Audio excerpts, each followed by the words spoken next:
Hello po mga ka-Jesnabs, welcome back po sa ating channel. Naglabas po ng statement ang DBM tungkol sa salary increases at saka gratuity benefits. Basahin po natin first time ko pa lang itong basahin ngayon. Sabi dito, the Department of Budget and Management, DBM, would like to clarify recent claims about the proposed 2026 national budget, particularly allegations that salary increases and retirement benefits for teachers, government employees, and uniformed personnel will be delayed or affected. First, the reported 24 billion pesos reduction was not removed or cancelled. This amount is intended for the increase in subsistence allowance of uniformed personnel and was simply transferred from the Miscellaneous Personnel Benefits Fund or MPBF to the budgets of the concerned agencies.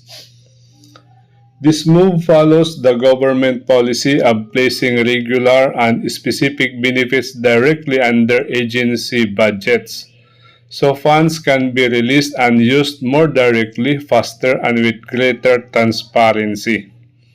Second, the salary increase of current government employees, whether civilian or uniform, are already included in their respective agency budgets. These were not removed, not postponed, and will not be delayed, since these are no longer under the MPBF. Claims that they will be affected are not accurate.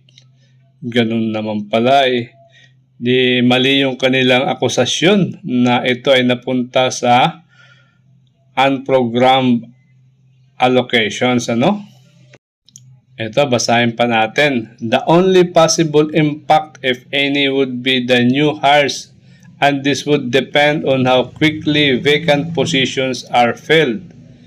Even then, the government has special purpose funds, including the MPBF and the Pension and Gratuity Fund, or PGF, to ensure there are sufficient mechanisms to address staffing and personnel needs.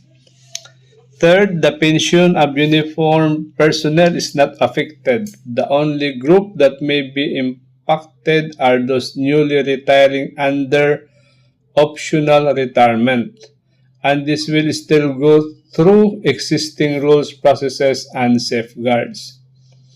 Overall, the funds in question were not reduced. They were simply realigned to more appropriate and direct budget items.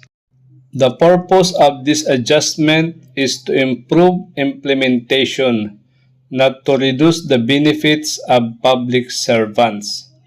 Once again, DBM stresses that claims saying the salaries and benefits of teachers, government workers, and uniformed personnel will be affected by the proposed 2026 national budget are incorrect. So, mali naman pala yung kanilang mga akusasyon, Kilala nyo na sila kung sino ba, Pero ako, talagang naniniwala ako sa gobyerno na unang-una talaga ay ang ipapasweldo sa mga tao at saka sa kanilang mga benefits. Kasi sigurado akong priority ito kaysa sa mga infrastructure, Kaya hindi ako nababahala at saka buo ang paniniwala ko sa gobyerno. The DBM remains fully committed to protecting the welfare of public servants and to ensuring responsible, transparent, and accountable management of public funds. So, yun. Guys, hanggang dito na lang, Thank you for having me. Bye-bye.